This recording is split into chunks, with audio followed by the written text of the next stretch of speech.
What is up, everyone? Welcome to Behavioral Health Integration. I'm super excited to be here with these two gentlemen, Justin and Eric. Again, gentlemen, thank you so much for being on the show. Thanks for having us, Jacob. Yep. Yes, appreciate it. And for those who do not know, they are actually part of a podcast called Dark Side of Therapy. I would highly encourage everyone to check it out. I'll make sure I put that link on the bottom of my show notes. Awesome. Thank you. Again, I am so super excited about this show because I really feel like it entails everything what I'm about and what my podcast is about is helping the professionals in this field. It's not just going to be a bitch fest the whole time. Like, I want us to start thinking of like some solutions and how we can better this field, not just for us, but about the future therapists coming into it. So again, I know we're going to have a great show and I'm really excited to get started. Yeah, let's do it. Let's do it. So I'm just thinking to start off, would you gentlemen like to tell me a little bit about like what motivates you to get into the field and what came into making the decision to pick your certain grad program? Because as we all know, there's a lot of different avenues we can go through in grad programs. So can I just preface this by saying I asked this question of Eric like 3 weeks in a row, and every single time the answer has been a little bit better than mediocre. So this is not like your fourth time being asked this, Eric. So I just hope that you have a really good fourth time is a charm. So tonight I should nail it based on your numbers there. I love it. I'll start. I'll take you out. I'll give you some time to think, Eric. Eric, actually, we took turns asking this question a couple episodes ago, and one of the questions was like, what would I have been if I wouldn't have been a therapist? And my response to that was an attorney, right? Nice. Like I really wanted to be an attorney rather than sort of being a therapist and that kind of a thing. So, but my bachelor's degree, I sort of didn't really know for sure. So I chose psychology.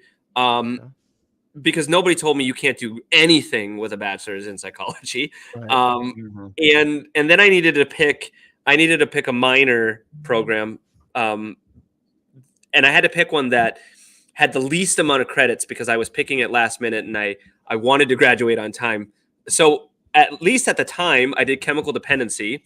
And I'm a little bit bummed at the time. I was the last class that, at least in Minnesota, where the requirements for a minor or the credits for a minor would meet the requirements to be an LADC, because now you have to major in it, right? Mm-hmm. And so the only thing that I didn't do, so I have the schooling, at least at the time, but I never went and I never did my, I think, what is it, like an 880-hour, 860-hour internship. Yeah. I never did it because I was broke and just didn't do it.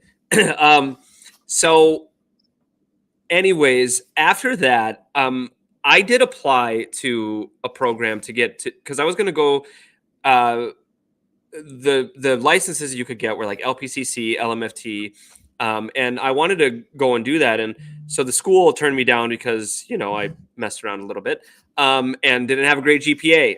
So I went and I worked for child protection I worked at a group home, and then I worked in child protection for about 6 years. And I got to meet a lot of really awesome providers. And one of the providers became my mentor, and she's a licensed psychologist. And she has a private practice, and she does neuropsychological evaluations, but from a trauma lens, right? So her reports are pretty different than, some of the bigger places, like Mayo Clinic and Fraser and those kind of things here in Minnesota. And so I didn't do a traditional practicum. I didn't do a traditional therapy practicum. I did neuropsychs, which was super cool. It was super awesome training. She was phenomenal. On top of my training, I think I did like 30 additional CEUs that she paid for. And I was like, sure, I'm not going to say no. So I got some certifications. She was really a great person. And anyways, it was during child protection when she told me, she really encouraged me to go back to school. And so that's when I went back during child protection. So I did my master's program, and then that's how I got linked. And then I did my practicum with her. And so she also is the reason why I'm torturing myself with this doctoral program, because I really, to be really honest, and Eric knows this, I don't enjoy therapy all that much. I really don't. I enjoy the assessment piece. And so that's what I can see myself doing, the assessment piece, and really at some point probably being in the university system as a professor. So I don't know. I don't know that I necessarily chose the career. I feel like it sort of just happened, through people I met. That's really cool that you mentioned that, because a lot of people go to me, and I've had this question too about doing my PhD, doing my PsyD program. Because again, I am going the LPCC route, and a lot of the professors told me, if you just want to do therapy, just be an LPCC, because you're going to waste a lot of time and money. Right. And again, this is their opinion, not everyone's. Right. Try to pursue, let's say, a PsyD, if that's all you like. But they said if you like doing assessments, then there you go. Like that's a reason, or one of the reasons to again get a PsyD. And if you love research, PhD would be also a beneficial route to take. Yeah. So I started my PsyD program because I was adamant I would never do research. Okay, so I started my PsyD at an APA accredited program up in Minneapolis, and then I got out of it after about a year because I was like, man, this is just so much.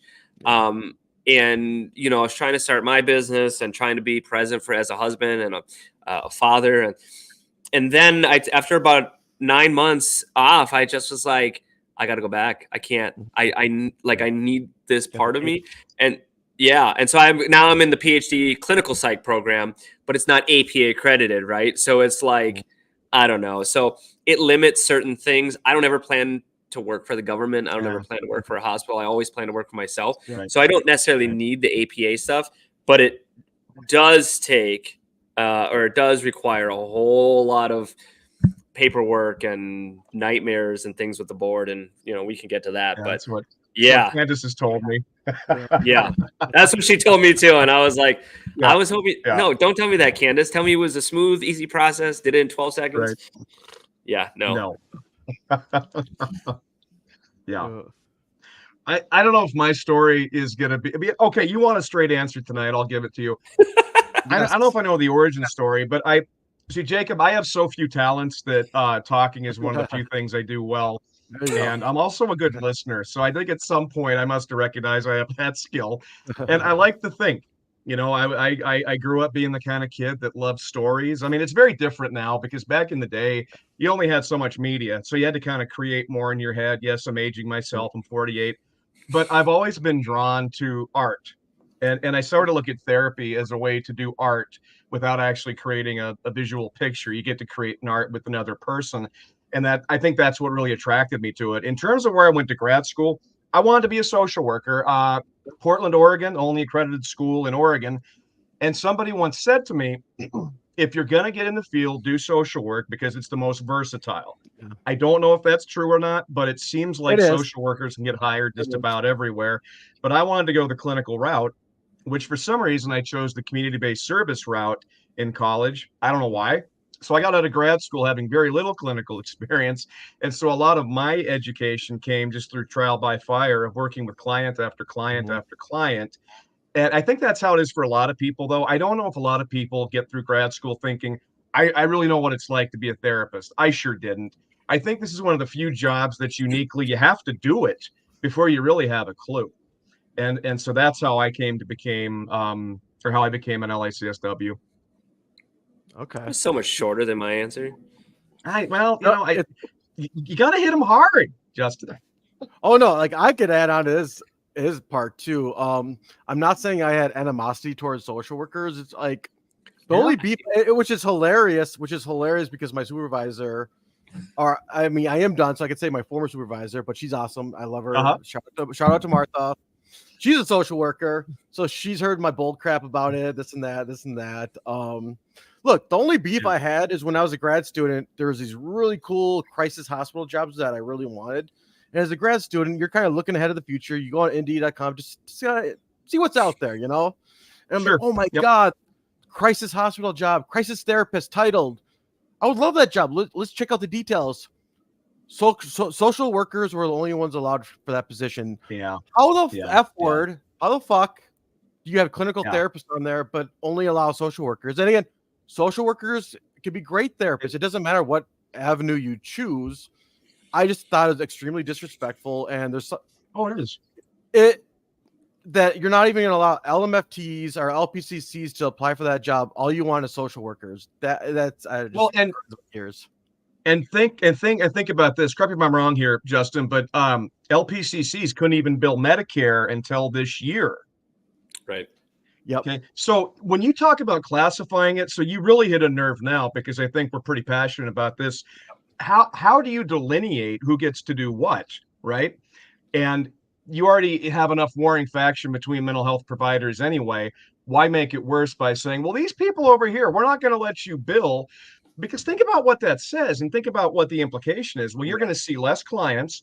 Yep. And many Medicare clients are underserved as it is, but you're saying you're an LPCC, you don't get to do that. And it is bullshit. And I'm so glad that changed. I'll remember it to the day I did crisis therapist position when it's so cool. And here's my thought, Eric, and I think you mentioned it. I think just social workers could do more. And I don't know if that's the hospital's way of just like, okay, we could use a social worker for this, that. Where an LPCC, we're limited on what we could do in certain things. It's a stupid title. Yeah. Well, I think there's also just sort of a misunderstanding, right? Like there's just maybe, sort of a misunderstanding of what all of the things are. Like, what is a social worker, right? Because I mean, you think about like even at the county level. I mean, I was a child protection worker, and some people are called, some agencies say child protection social worker, and others are like, no, you're a child protection case manager, right? Because social worker means you have a degree in social work. I don't have a degree in social work, right? You can have a bachelor's of social work. You can even be an LSW, which is a non-clinical degree. And so I think there's some confusion on that. And so like in the hospitals, they're not necessarily just doing clinical stuff. I mean, they're also doing a lot of what I would consider social work stuff, right? They're connecting them with other not that LPCCs don't do that, but social worker, when I think social worker, I think, the county people getting resources, connected with other services, those kinds of things. So you're doing a lot of those kinds of things also in the hospitals. That pisses my supervisor off so much. I'm not saying obviously you know better, but whenever I said that, she would always get so pissed off at me, and she'd call me out in supervision when because I said the same thing. Resources, they're really good. It's and that's true. They're really good. That's a good thing, but they can do so much more. Too. Eric, how does it? You're the only LICSW in this room. How does it feel to be the minority? What do you think about that? Yeah, finally, a social worker who's in the minority. Yeah, notice that I'm approaching this with a certain amount of timidity, just so I don't get any more shit than I usually get. But here's the thing: let me go above and beyond that, because we're all equals here. See, when I meet a psychologist, okay, I don't look like Candace. I don't look at her and say, "Well, here's my psychologist friend every morning." But I know some people do see it like that, and we're all social workers. How many cases have you been a part of where you didn't do something social worky or something therapisty? I'm a clinical therapist. I'm not a social worker, but I carry the title. And that's why it's so confusing to people when they say, well, go see an LICSW. That's a social worker. Yeah. Which leads to all the other problem, which is we don't teach people what these titles mean. And usually it's only by getting services that they learn the hard way. Well, that's what that means. Oh, who knows what an LPCC is? It doesn't get defined.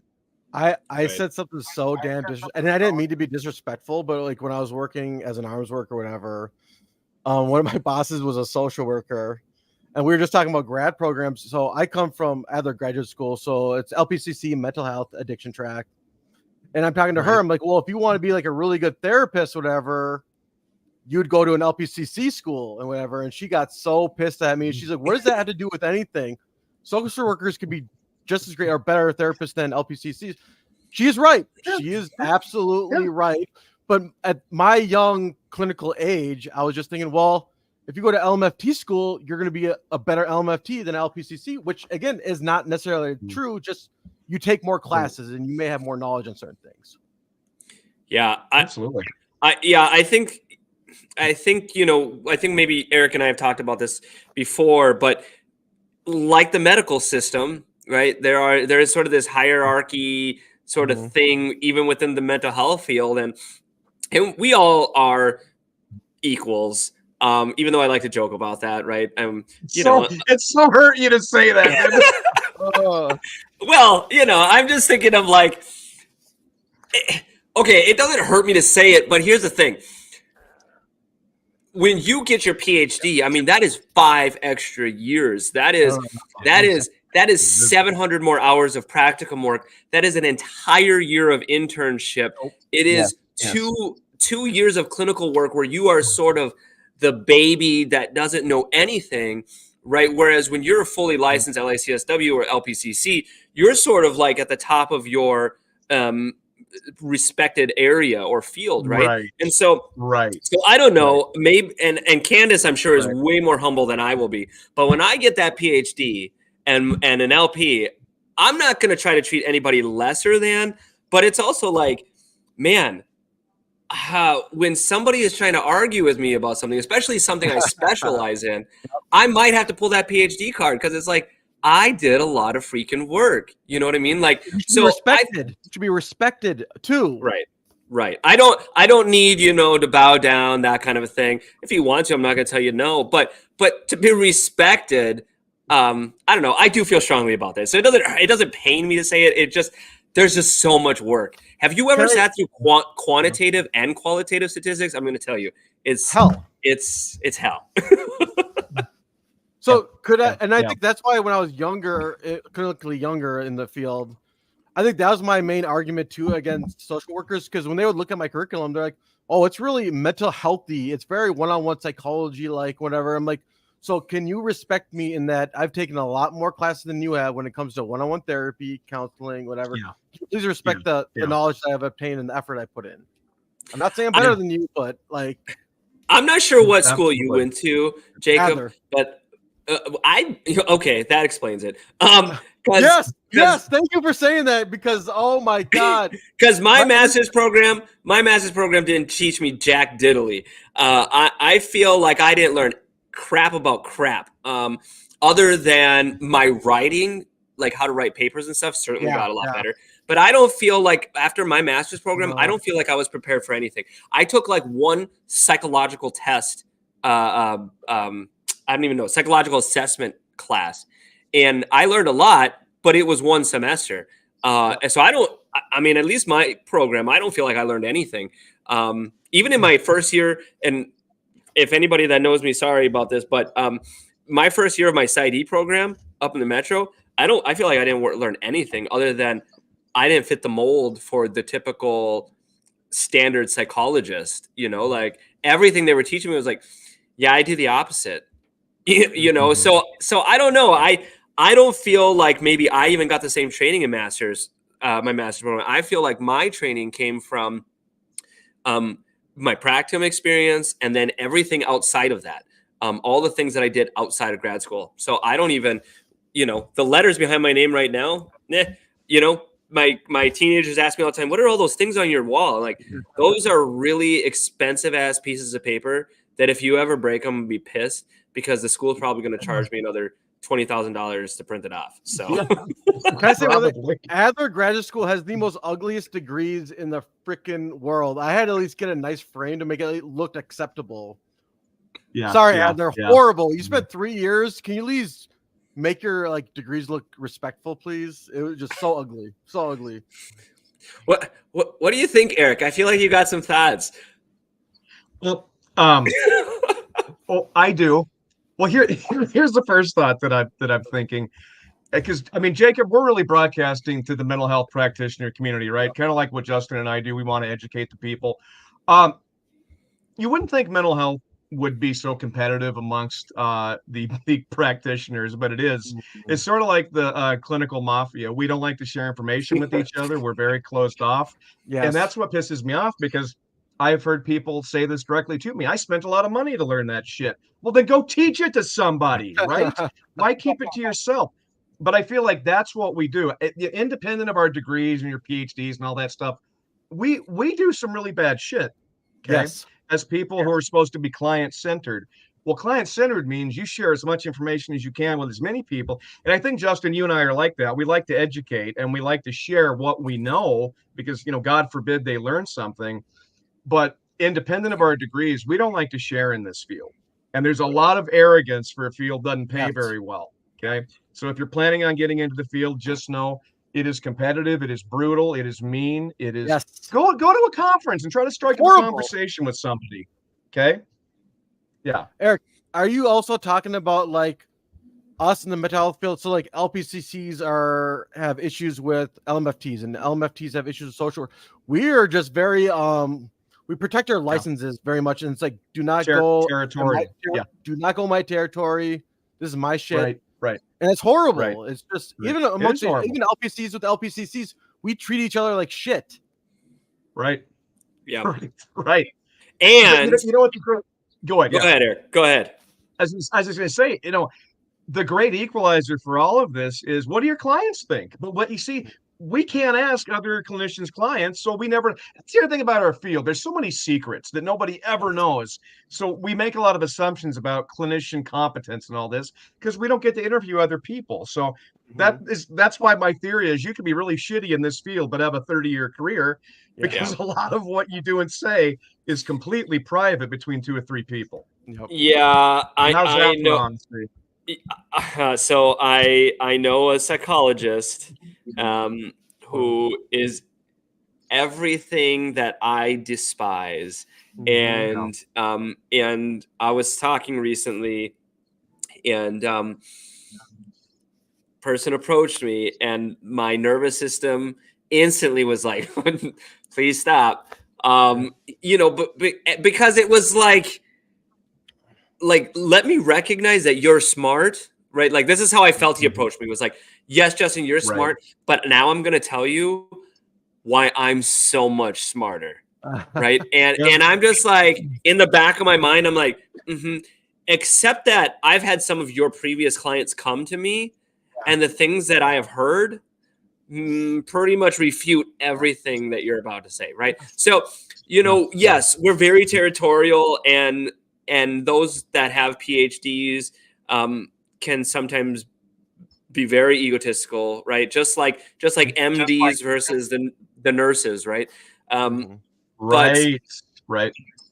I mean, it's in everything. But yes, we do protect our respective boards, and I don't know why, because it's not like we owe anything to our boards. I don't know. I think it's like some fields in the past have gotten their profession taken away because one profession overtook them. Like I know this isn't everyone in the LADC field, licensed alcohol drug counselor. I know some of them are very nervous about the peer recovery specialist coming in, being able to do billing because some LADCs think that they're on our territory, they're going to take over our profession, which things like that have happened in the past where professions have gone away because they got gobbled up. I don't ever see that happening, with all due respect to the LADCs that are nervous. Like I don't ever see peer recovery specialists taking over addiction counselors. I don't see it ever.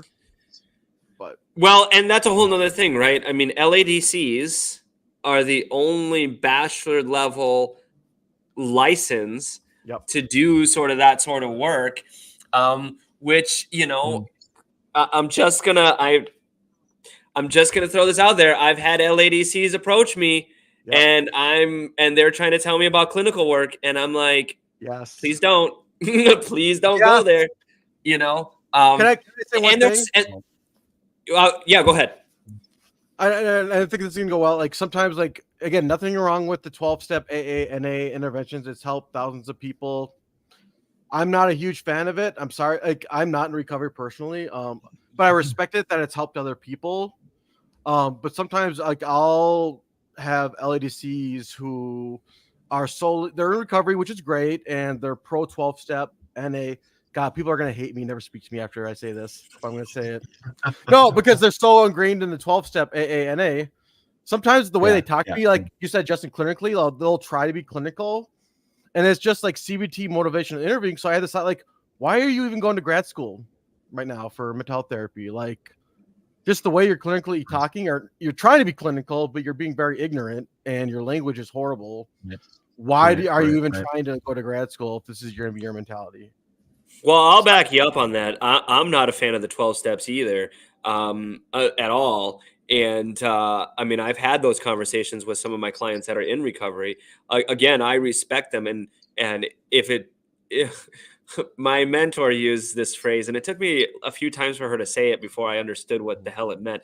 But she kept saying, don't throw the baby out with the bathwater, right? And it took I don't know why that I've just had never heard that saying before, and so I think that applies here, right? Like, not all of the 12 steps are bad. Not everything about the 12 steps are bad, but there is a lot about it that doesn't work, and there's a reason why relapse.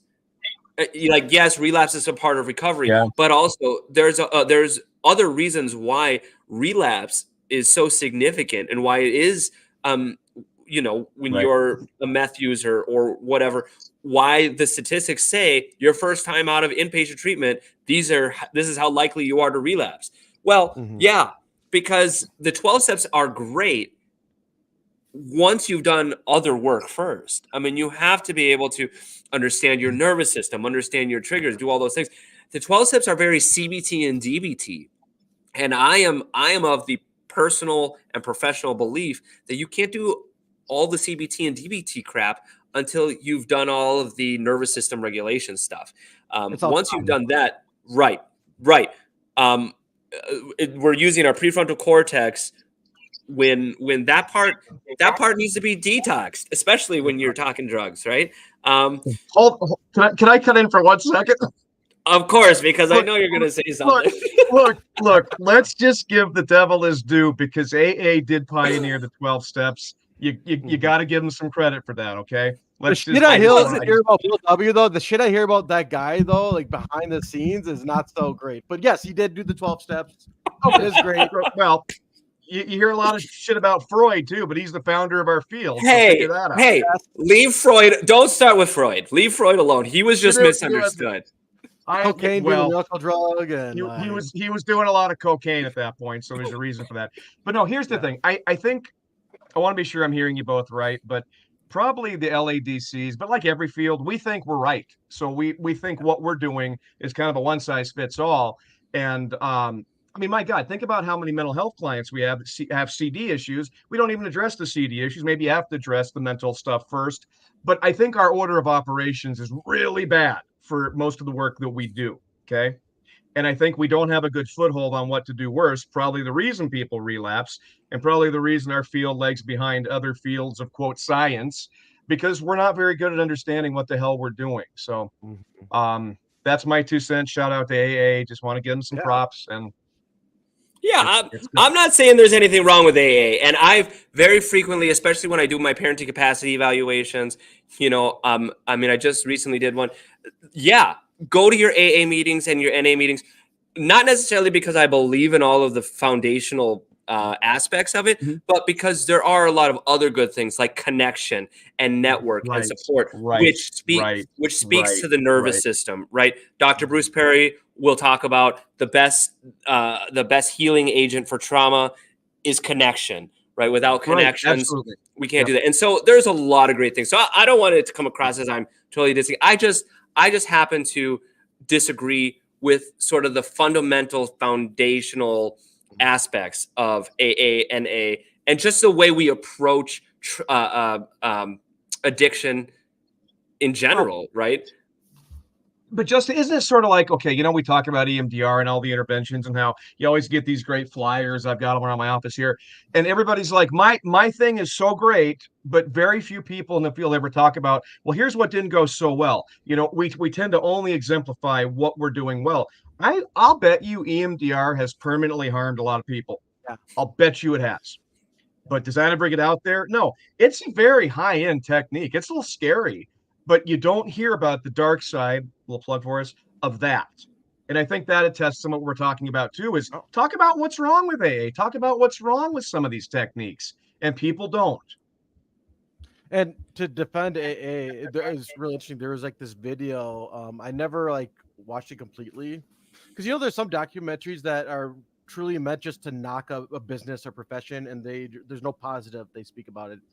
This video is talking about 13th stepping, and a lot of the veteran 12 steppers will take advantage of the new person recovering, sleep with them, whatever. And it's like, I thought that was bullshit because that happens everywhere. That happens corporations, Target, Walmart, whatever. It's just like, you can't just say AA is a bad thing because their elders sleep with their like the new people in recovery. Like it just does. It's bullshit. That happens everywhere. It does. Yep, I agree. You're right. Like therapists sleep with their clients. Mental health therapists sleep with their clients. That happens. Yeah, well, and you know, in my that's the one thing in my master's program and in my PsyD program that I think I definitely learned. And like they said it in like every class, not even just my ethics class, but like, don't sleep with your client. Don't sleep with your client. I was like, okay, we get it. Don't sleep with your client. Like, duh, common sense. And then I got into the field that I'm practicing, and it's just like, you hear these very vulnerable things about these very vulnerable people, you know, and I do some forensic work, you know, so I'm around people. My mind, I'm trying to put this in a way that doesn't make it sound weird. I mean, I work with these people, so I have to understand how their minds work, right? And so my mind oftentimes like, man, if I was a criminal, I wouldn't have done that. This is how I would have done it, right? And so then when you're in session, you're thinking about these people. I don't know how many aha moments I've had where like, and this is the teenager who could totally be taken advantage of right now. And this is what they were talking about in ethics. And this is why, you know, they have all these things. I just renewed my liability insurance, and I went through a different company, and one of the questions was like, do you have other practitioners, W-9s or 1099s? And I'm like, or W-2s or 1099s. I'm like, yep. And then the next question was, do you want to take out extra insurance in case they sexually molest a child? And I'm like, fuck, what?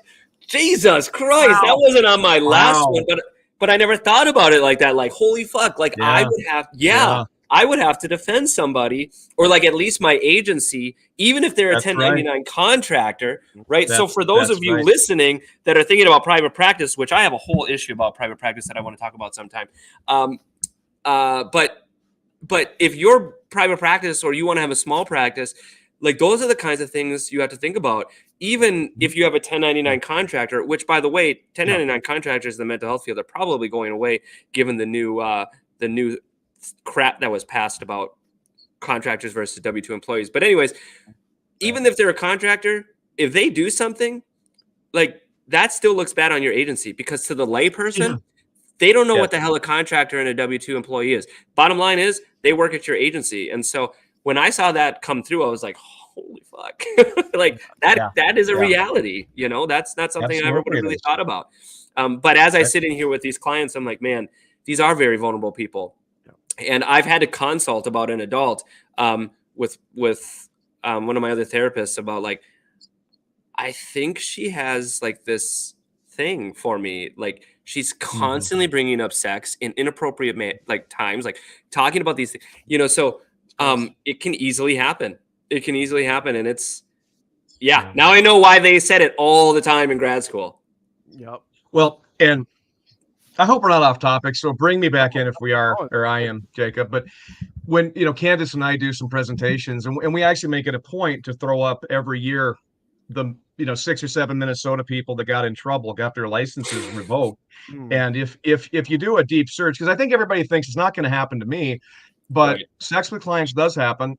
And I'll bet you a lot of the reason for that is people are so ashamed to say, I am attracted to a client. And so they think, I got this. Go search New York's website or one of the other big states, California. It lays out everybody that screwed up. And you're going to see relationships that got sexual with clients because it becomes public information. Do not think it can't happen to you. Don't think it, because you're right, Justin. We hear very intimate stuff. We're human beings. And it probably isn't even our desire to have sex. It's our desire to maybe save or rescue that gets activated. Oh my God. But the board doesn't care. You have sex with your client, you're not going to work again. But for God's sake, talk to somebody. That's why in our group supervision, I tell them every week, if you have high-risk clients, if you're attracted to a client, we need to talk about it, because if you hold that in, you're going to fuck up. Yes, you are. And that's it. You are. Yep. Well, and it's important to be aware too, like it doesn't just happen right away. One, you got to take care of your needs. And two, you need to again be aware of the little things like the flirtatious talk, or you can do light touching on the hand, and that becomes hugs at the end of sessions, and then that becomes something else. You need to be aware of like the certain process that takes place and knowing when to stop it, and then get supervision right away. You're right. It's very gradual. It's not just, we're going to meet for the first time and have sex, but it is a process, and the boundaries, I think, tend to just progressively loosen. And then all of a sudden you're sleeping together, and that's it. It didn't happen overnight, but it happened. And let's be honest, we have shit that goes on in our lives. We're humans. I just had this conversation like 3 times yesterday with my clients. Like, we are humans too. Actually, I was having this conversation with a 16-year-old, and she's worried about her friends finding out that she's going to therapy. And I said, I get that. And even though there's a push, the last few years to like yeah, I get why you wouldn't want your friends to know that you're at therapy. And I just asked her like, why? And she just said, it's a little embarrassing. And I sort of cut her off, and I said, embarrassing that you are human and you have problems? And she sort of giggled, and I said, well, if it makes you feel any better, did you know that therapists have therapists? And she like sort of gives me this look, and I said, most therapists have therapists. I said, the only reason I don't have a therapist, I said, you're going to learn a little bit about me right here. I said, the only reason I don't have one is because I don't think any of them are smart enough to meet with me. I fire them right away. I haven't found a good fit. I just haven't. I said, but we have stuff that go on in our lives that we have to work with. Right. And so, and I think that's probably an easy way or an explanation to why, sex with clients happens, because we have stuff going on in our lives. Right. And now all of a sudden, well, this client really gets me, or like, this feels good. Yes.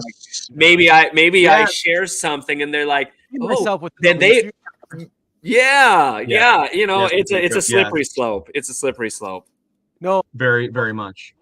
Tough disclosure. I was in grad school with a fellow female, or another grad student, and she was talking about her experience with this man that she was doing therapy with. I think she was in her internship.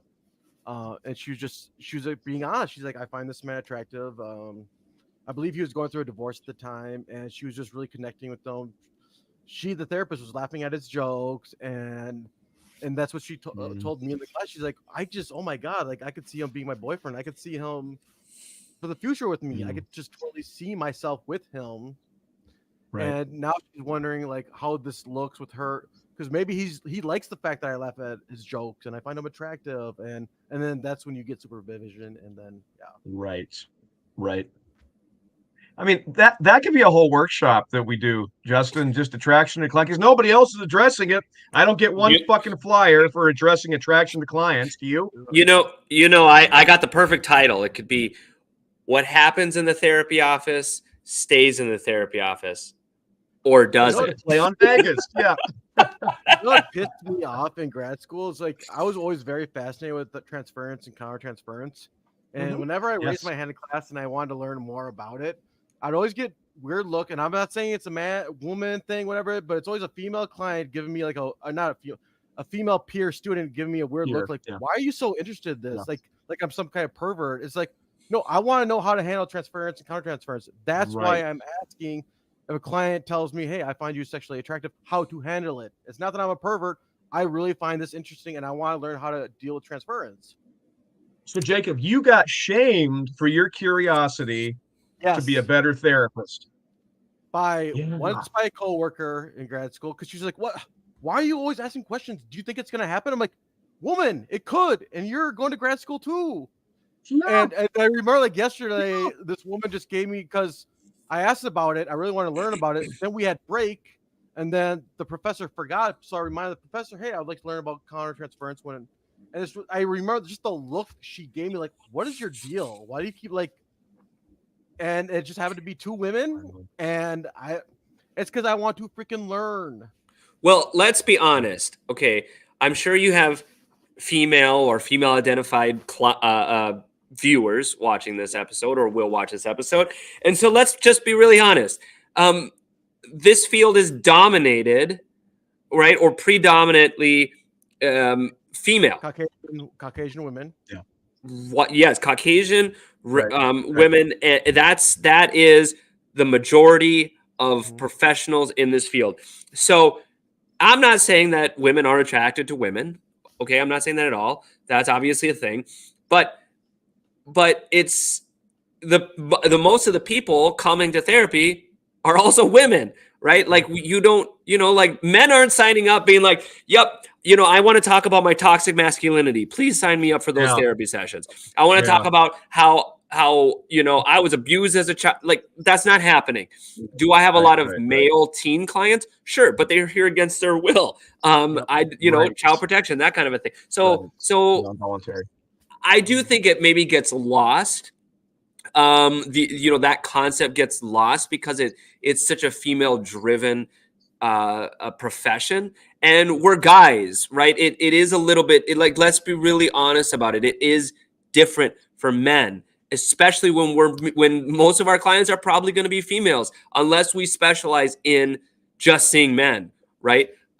It's different. But even then, I mean, if you're, bisexual or gay, I mean, it still is a problem. So let's not sugarcoat it. I'm not going to get into the whole debate about gender and all those kind of things. Look, females are the majority, and I think it just sort of is a topic that gets lost. And so when we bring that up as a male, yeah, we're genuinely curious, and it's not a like, well, I want to know how to get out of it, so in case I do have sex with my client, like it's not that. Right. And you know what sucks about tonight? Because I know Jacob, our female guest, had to cancel. I would so love to have her here right now just to hear what she has to say, even if she sets us all straight. So we need to do this again and get a female perspective, because I think that would be really fun. Yes. Yeah. Yes. We call it like counter-transference or whatever, but I know it would be a great episode. Absolutely. So now I want to get into the direction of, like, let's say if there's a college student who wants to go to grad school, but they don't know what program to get into. What's some advice we would give them to, let's say, choosing a program and getting through grad school? Because those are two huge whammies. Well, my first question would be, do you have any student loan debt currently? If the answer is no, I would say go do an effing trade. Go find a different job. Don't go to grad school. I'm 100% serious about that, because can being a therapist be lucrative? Sure. Is it so much work, and do you have to sacrifice a lot along the way? Yes. And if you already have a family like I did, my family was very young. My children were very young. And did I miss a lot of nights? Yup. Will I ever get that time back? No. Is it all worth it? I'm still figuring that out. So if today, I've said this many times, if today the United States, the Biden administration were to erase all student loan debt, guess what? I would not finish my PhD. I would not finish my PhD because it's not worth it to me. It's not worth it to go get more debt and to do what I'm basically doing right now, other than the assessments, right? I mean, I'm still doing some assessment level for forensic work at a master's level, but it's just not worth it to me. And then the headaches of dealing with insurance companies and always worrying about them taking $30,000 back from you because they get a hair up their ass about some non-compliance bullshit, right? So that would be my first thing, is like, okay, you graduate with your bachelor's, great. Is there something you could do with that if you don't have any student loan debt? Because I'm not sure that getting into a master's program is the greatest thing. My other question to them would be, okay, if you're trying to be a therapist, why? What do you want to do with that? Because if you think you're going to save the world, if you think you're going to save them all, if you think you're going to make this huge impact in the world, that's not true. Not to be a Debbie Downer, a big pessimist, I'm not, but the reality is, like, it's important to make a huge impact, even if it's in one person's life. That is meaningful, yes. But I think a lot of people get into this and like, man, at least for me, I was like, I worked in the child protection system. I worked in a group home. I know the systems. I know what needs to change on all this. I'm going to do it. No. And then you get here, and I'm sorry, unless you have Elon Musk money, you don't have the resources to do it because everything costs. And I'm just trying to make a living. I can't do all of the advocacy work because I'm trying to see clients to pay off my damn student loan bills. So those would be some of the things, some of the questions I would ask. Yeah, and then I would say don't be an LICSW because they're full of themselves. No, I'm just kidding. You know what? I so saw this awesome Nerf gun in Target the other day. I would fire that at the screen right now if I had it with me. I want to respond to it a little more, globally, maybe a little off topic, but here's the thing that I've learned at age 48, being in this field since 1997. You have to have a great capacity to deal with suffering, your own personal suffering.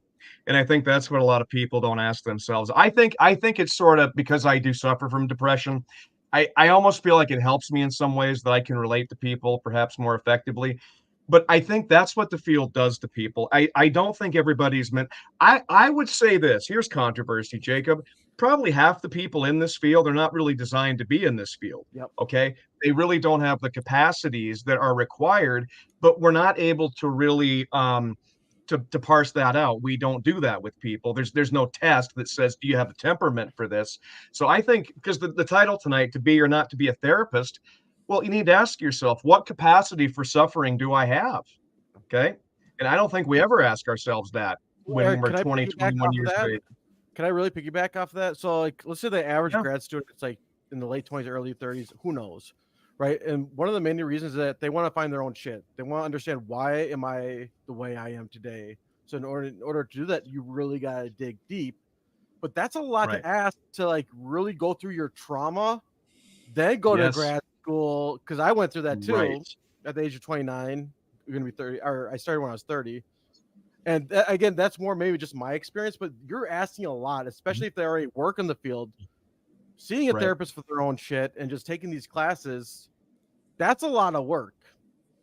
Right. It is a lot of work. It is a lot of work. And I think you'd asked earlier, you were talking about, would we tell stories about people who've dropped out of the field? Did I hear that right? Yeah, I had a supervisee that dropped out because I think that she just didn't have the capacity for the suffering that goes along with the job. And I wish I would have encouraged her earlier than I did, but I'm stubborn like Justin. It's like, I'm going to see you through this. I'm going to see you through this. Well, what you forget in doing that process is the clients suffer. Okay. And so I watched this person, again, just not enjoy any part of it. I could tell every day she didn't enjoy anything she was doing. And so I fault myself for not bringing that up sooner. I really wish I would have said, you're not happy doing this. You're not happy at all. Coupled with the fact you have no capacity to deal with the suffering of angry clients, hurt clients, traumatized clients, and you have to have the capacity to absorb that. So I think, again, we need to get people asking these questions a lot younger, and I don't think we're going to do it. Yeah. Robert, shout out to Robert. Thank you for the comment. He's my mentor, Robert. If it weren't for that man right there, nice. I wouldn't be a private practice. He's helped me along the way. He's a former guest of my show. Thank you, Robert. Yeah. Nice. Very nice. Yeah. Yeah. You got to figure out all these. You got to figure out all these details, Eric, for when we do our podcast, like all these like Facebook quirky things showing up at the bottom. And I really, so just a shout out to you, Jacob, and just sort of the way that all this is put together. It's really cool. So, I also just think, really do your homework on understanding what everything means. I mean, there's sort of this myth of like, oh, well, a marriage and family therapist, they just work with couples, and I'm going to be an LMFT so I can work with, couples and marriage. And my former supervisor, she's an amazing person. Love her. She's an LMFT, and she works a lot with like the same population I do. Right. So a lot of kiddos and teens and in child protection, lots of trauma. It's not couples. Right. So I think there's a lot of myths about the different kinds of things. I just want to go back to something you said earlier, Jacob, really quick, which is when I was at my previous agency, I was planning to leave them to take a job at a hospital because it was a 1 to 11 p.m. shift, 3 days a week, which I thought was great. And then I could pick up another shift if I wanted to. But 10-hour shifts, 30-hour weeks, and it was in the ER. And they would have hired me even at an LPC level, but I still needed supervision. And so that was the only reason so it didn't necessarily need to be an LICSW. And I was like, I love fast pace. I would love to be in the ER. If I didn't have certain physical disabilities, I would have loved to be like a surgeon or a doctor. I love that quick pace, think on your feet kind of stuff. But do your research, because yes, LICSWs, I will say, opens up a lot of different avenues, because you might get into it and be like, man, I hate therapy. I don't want to do it. And I don't want to be my PhD. I don't want to go do that. Having a LICSW really does open up a lot of different things for you, a lot of different sort of careers. I think that's probably the more versatile. That's the word I was looking for. It's sort of the most versatile degree. Back off you. So that's a great reason. Like, so with LMFTs and LPCCs, for example, let's say if they get put into that situation where they're just tired of group therapy or they're tired of one-on-ones, would there be a possibility for them to like maybe get into some type of mental health administration work? Would that be an easy transition, or are they more just it kind of sucks, but they're maybe limited? Or I mean, I think with any, I don't know. What do you think, Eric? Well, here it goes. I think administration is fundamentally different than clinical work. I think it's very, to me, it'd be a quantum leap to be an administrator, and no, thank you. That's just my opinion. Take it for what it's worth. I just haven't met a lot of good administrators now, and I want to separate administration from clinical supervision. My clinical supervisors over the years, I'm talking about the people who make the rules by which your agency functions. Okay, I haven't met a single one I've liked. But maybe that's my arrogance, like Justin. We both kind of like it our way. Well, but it's true, and here's the thing, like, I've often considered applying for a director of human services position, right? I mean, like, even at the county level, there was one that came open not that long ago, actually, at the county I worked at. But I have a master's degree and I have my license as a clinical counselor. And for me, and I also think it has to do with like your experience, your personality, a bunch of different things, right? I don't think you can base it solely on like, grad school or clinical experience. I think it really has to do also with just everything, because I think I would fit that role well, because that is a system that I could work within. And I would piss off a lot of people, but I wouldn't do that until I wouldn't do that until I was off probation and had full support of the union. But then you make waves, because somebody once told me that they're tired of coming to the table to have these conversations, and now when they go to tables, for conversations, they flip the table over, because that's the only time people seem to want to listen and actually make change. So some of those administrative roles, I mean, with a higher degree, you might fit the bill, and they might look at you and go, no, you're a licensed counselor, or you're a licensed social worker. Like, we need somebody with business or administration, right? So it's a whole nother thing. Justin, I so love that you said that, because I have this fantasy of someday like going in front of DHS and all the legal people and just saying everything that I dislike about them, how they're hurting the field, how you're killing the field.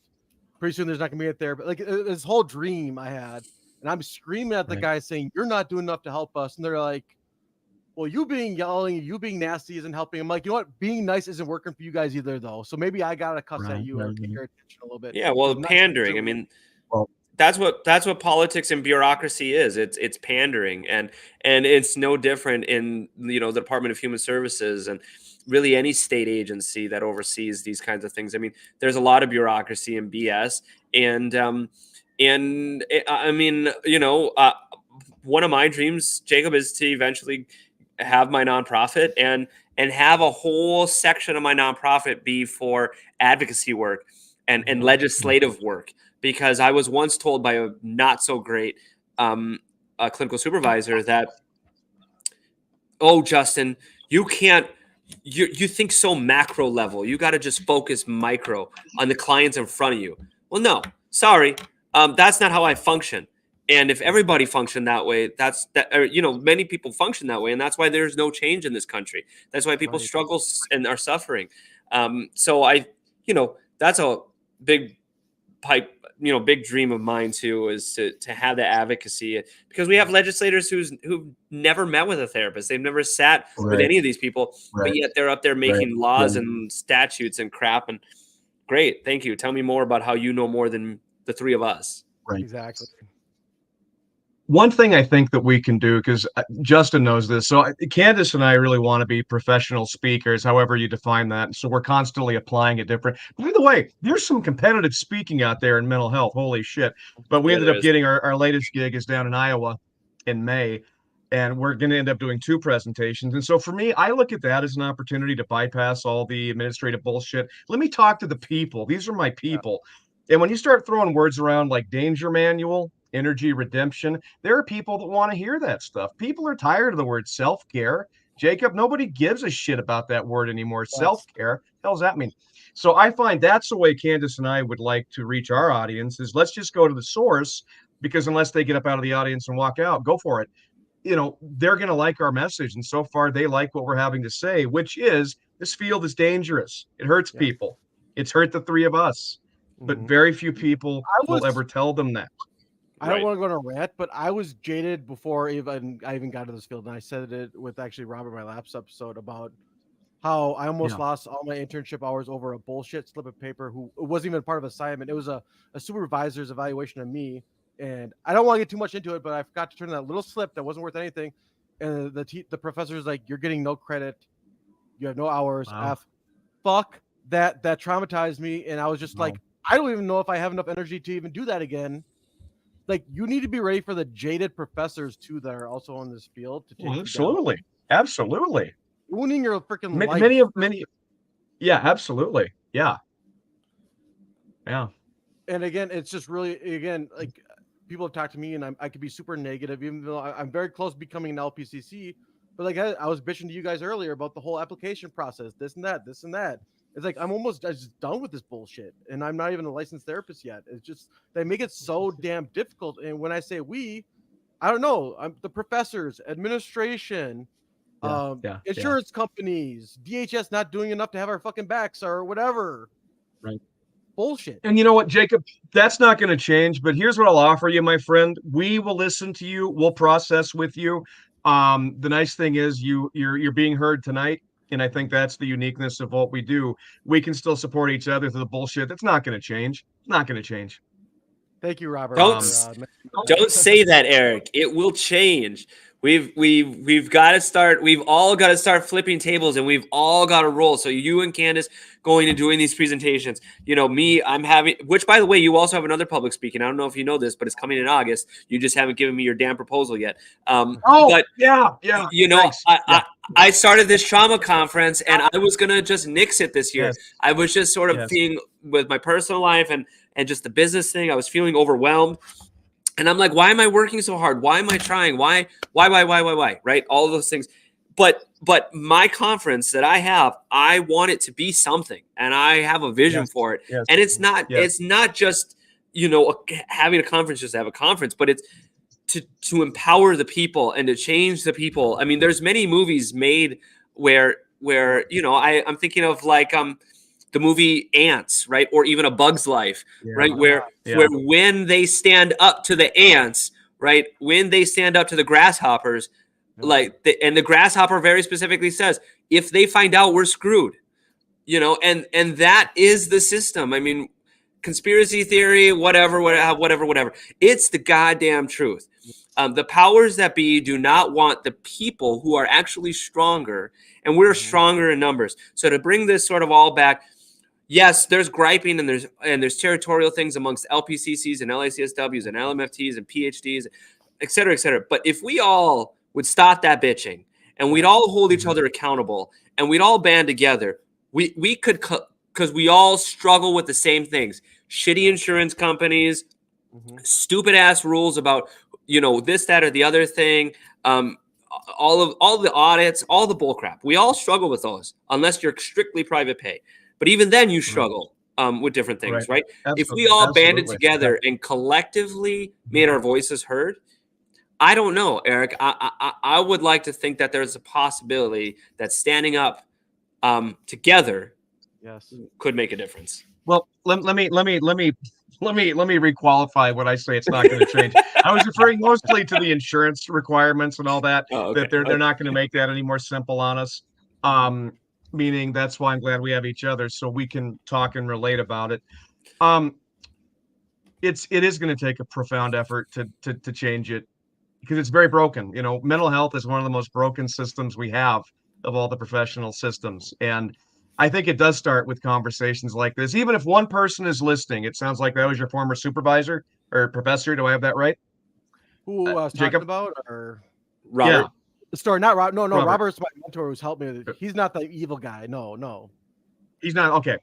He's not the guy that took away all my internship hours gone for one damn slip of paper. Yeah.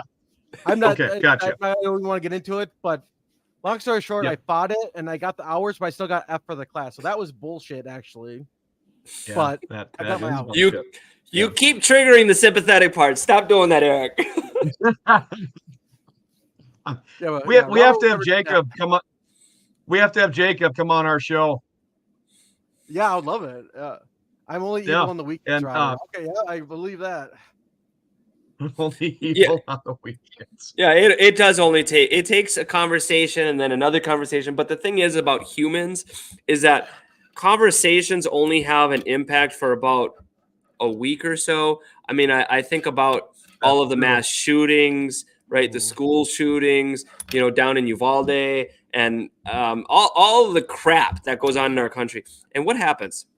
We get all excited and all like, yeah, social change. We got to demand, and you know, F the NRA and blah, and we get all right. And then 2 weeks goes by and that all fizzles out because that is what humans do. That's how our minds work. That's how our attention to these things happen. And I'll catch some flack because I know I have before. Some people will go.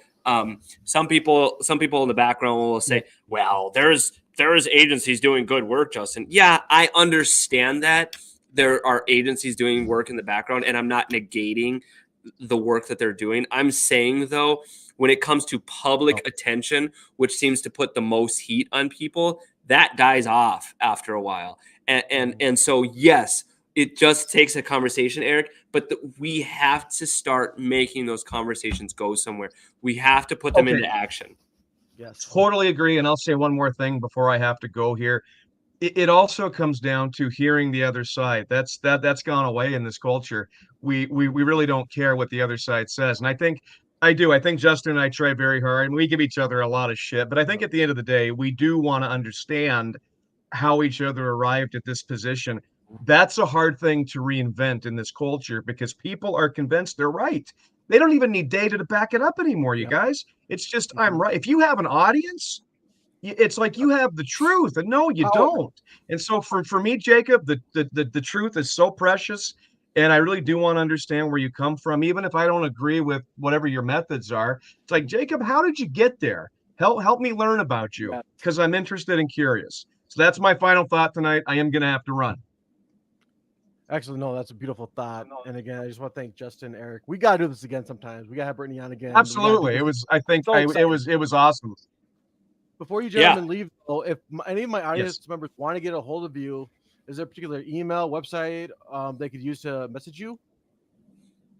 So you can. So for the podcast, you can certainly find us on Facebook, Dark Side of Therapy. You can shoot us a message on there. You can also find us on our YouTube channel, the Dark Side of Therapy. We'll eventually get some other things going, so you can find us on Spotify and all those things. But we're working on all the technical things. But personally or professionally, I'm down in rural southern Minnesota, so Mankato area.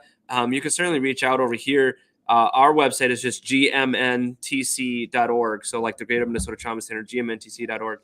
You can certainly go there, and all of our information is there. So we have some other clinicians, and even if you just want to chat, if you're a new student, you want to talk about things, we'd certainly love to do that. So absolutely. And our website is pathwaystoyoullc.com. You can reach out to Candace Sarai. And if you'd like us to come and present, we would be happy to your agency or your group, whatever. We right now are kind of fine-tuning 2 presentations, one on supervision, one on stress and burnout. And I think we keep refining them until we get them perfect. But we love to present. We love to educate. So, yeah, we would love to have you reach out to us. Amen. Well, again, thank you so much, gentlemen, for being on the show. And for my audience, I'll make sure all that information is in the show notes. So it'll be just one click away. Awesome. And we're going to do this again sometime. That was so cool. All right. Sounds good. Thanks so much, gentlemen. Thanks, Jacob. Thanks for having us, Jacob.